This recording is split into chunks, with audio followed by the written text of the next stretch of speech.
I'm gonna run and use your bathroom while you deal with that. Yeah, down the hall, on the left. Whoa! Christ almighty, I didn't think she would ever leave. Hey, what are you... How did you know Amber... Are you spying on me? Oh, you want to be a superhero, right? Fame, glory, get the pretty gal? I mean, that's sexist, but... okay. Hello and welcome to another special episode of Superhero Club, your go-to show all about comic book inspired original series on Prime Video. I'm your host Stephanie Williams. Before we get too far in, if you want more superhero content like this, don't forget to like this video and subscribe to the Prime Video channel. Today we're taking a deep dive into the Invincible character, Cecil Stedman. We'll explore his comic history and see how it compares to its depiction in the animated series. While he doesn't possess any superpowers, Cecil is one of the most influential figures in the world of Invincible. As the head of the Global Defense Agency, he operates as a bridge between superheroes and government oversight, making tough decisions that often blur the lines between right and wrong. The Secret Origin Special reveals Cecil Stedman's origin story, which begins in the politically charged 1960s. A promising young CIA agent, Cecil worked under the mentorship of Director Radcliffe, a tough-minded veteran who taught him the harsh realities of protecting national security. Though sometimes strained by Radcliffe's hard-line approach, their relationship helps shape Cecil's understanding of difficult choices required in their line of work. Early in his career, Cecil faced a defining moment that would literally and figuratively scar him forever.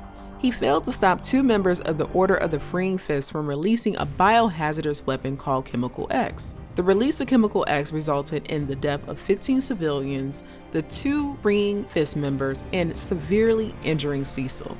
Although the GDA was able to reassemble Cecil, he requested that the medical team leave the only remaining original patch of skin intact. This choice resulted in permanent scarring, which became his most recognizable physical feature. It also served as a constant reminder for Cecil, who wanted to remember the cost of his failure and the lives lost that day. Years later, when the Lizard League invades the Pentagon, Cecil discovers the truth about those two members of the Order of the Freeing Fist. Radcliffe actually staged their death because he had plans to use them for his protection. Cecil is angered by this revelation, killing the Freeing Fist members who had just saved them from the Lizard League. Cecil spends a few months in prison. He receives a visit from Radcliffe, who wants Cecil to step in as the new director of the GDA. Cecil initially says no, but changes his mind after Radcliffe leaves him with some food for thought. You can be the good guy, or you can be the guy who saved the world. A year into his role as director of the GDA, Cecil meets Omni-Man for the first time, and Omni-Man is new to Earth and claims he is there to protect it. Cecil invites him to chat at the GDA, and after they speak, Cecil tells Donald Ferguson he believes Omni-Man is lying about his true motives. He then orders Donald to start surveillance on Omni-Man.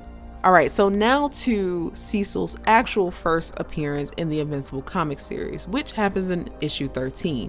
Immediately following the devastating revelation of Omni-Man's betrayal, Cecil introduces himself to Mark, sharing that his job as director of the GDA is to keep the world safe. Cecil also tells Mark about his working relationship with Omni-Man.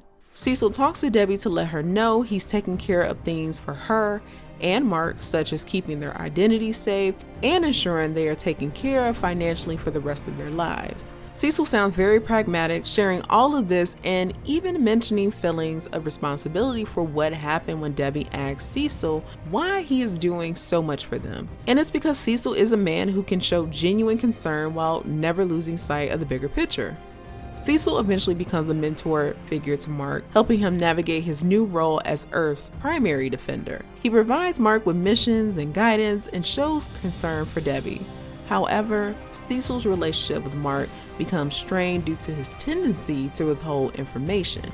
This becomes particularly evident much later when Cecil secretly creates a contingency plan against Mark, an action that demonstrates his perpetual preparedness for worst-case scenarios. Cecil has high standards and expectations. This is evident in his handling of the new Guardians of the Globe after they failed to prevent an alien invasion. He removes Robot as leader and appoints Immortal, Cecil also supports Debbie in raising Mark's half-brother, stating that she did such a great job raising Mark that he doesn't doubt her ability to do it again. Cecil also offers alternative support if Debbie doesn't want to care for Oliver. However, that same conversation, when had between Cecil and Mark, takes a turn because Cecil, being the taskmaster that he is, criticizes Mark for leaving to help protect another planet. Cecil reiterates to Mark that he is paying him to defend Earth and that Mark's priorities should always reside there. As director of the GDA, Cecil takes his responsibility seriously, which means he has had to deal with criticism for his methods of handling threats. For instance, in issue 49, Mark is furious when he finds out Cecil has employed D.A. Sinclair to make more Reanimen for the government instead of jailing D.A. Sinclair. And to top it off, Cecil was also working with Darkwing too. In the next issue, Mark and Cecil's relationship reaches its breaking point after Cecil triggers the device they placed in Mark's head to affect his equilibrium. It's a moment that pushes Mark away and even breaks up the Guardians of the Globe. Mark and Cecil's falling out perfectly illustrates Cecil's character as someone willing to sacrifice personal relationships and moral high ground for what he believes is necessary for humanity's survival. Throughout these comic issues, Cecil's character serves as a fascinating exploration of moral compromise in the face of impossible situations. He represents the hard questions about security versus freedom and whether the ends really justify the means. Despite his often questionable methods, Cecil's unwavering dedication to protecting Earth makes him one of the series' most complex and compelling characters. His journey from idealistic CIA agent to pragmatic leader of the GDA shows how the responsibility of protecting humanity can shape and sometimes harden a person's moral compass. Cecil embodies what it means to be the guy willing to do whatever it takes to save the world. Now let's explore how Cecil Stedman, voiced by Walter Goggins, has been brought to life in the Invincible animated series. This is pointless. You can't stop me. Yeah, you're right. I can't. But I can do the same thing I've been doing since I figured out you were a lying piece of shit. I can buy us a little more time. Cecil Stedman is introduced in Season 1, Episode 2 of Invincible as the head of the Global Defense Agency, aka the GDA. He immediately establishes himself as a figure who operates in the morally gray areas of superhero affairs. His first appearance, where he's monitoring the Guardians of the Globe, reveals his role as both an ally and a check on superhuman power. This position becomes crucial to understanding his character development throughout the series. Following the massacre of the Guardians of the Globe, we see Cecil's pragmatic nature in full force. Rather than immediately pursuing justice, he methodically begins gathering evidence while maintaining appearance. One of Cecil's most defining characteristics is his willingness to play the long game, even when faced with catastrophic events.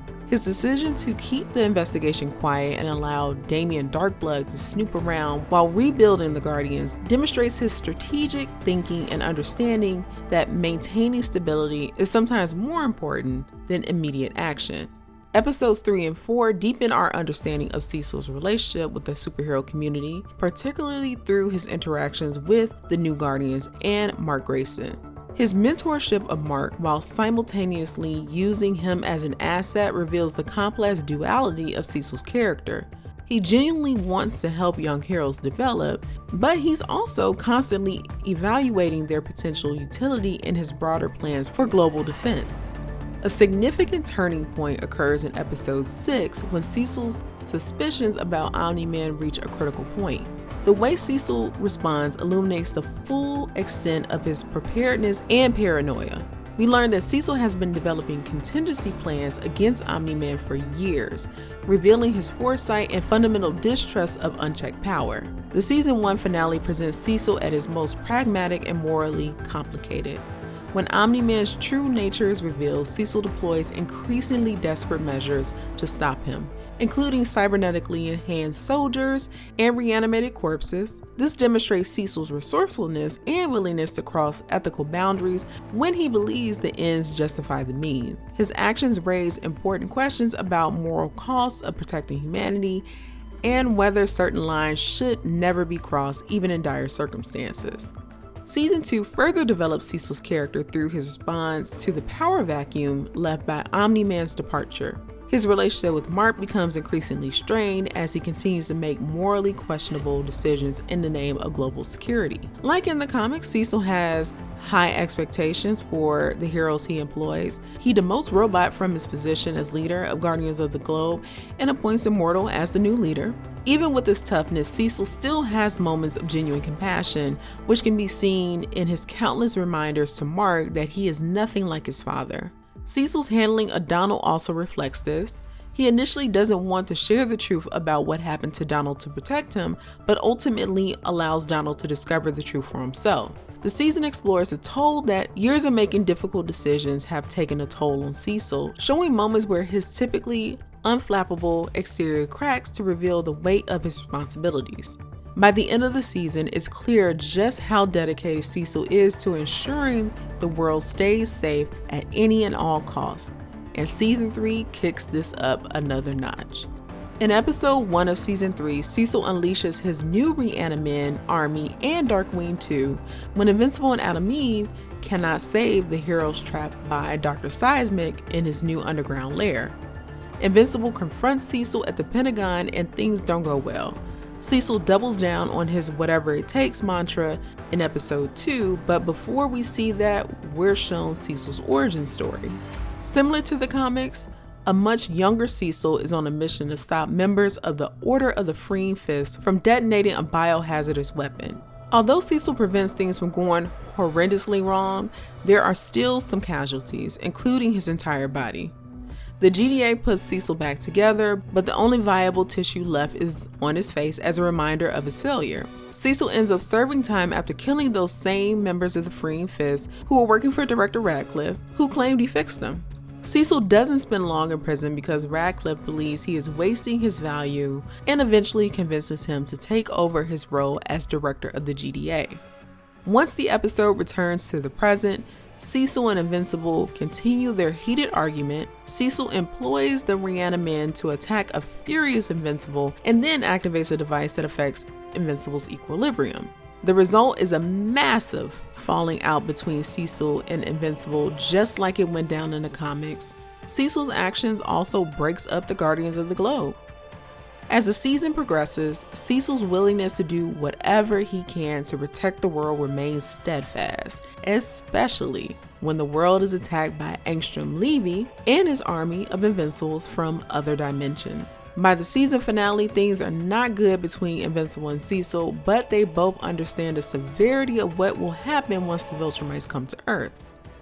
In the last few minutes of the finale, Cecil and Donald are deep underground where Cecil has Conquest's body stowed away.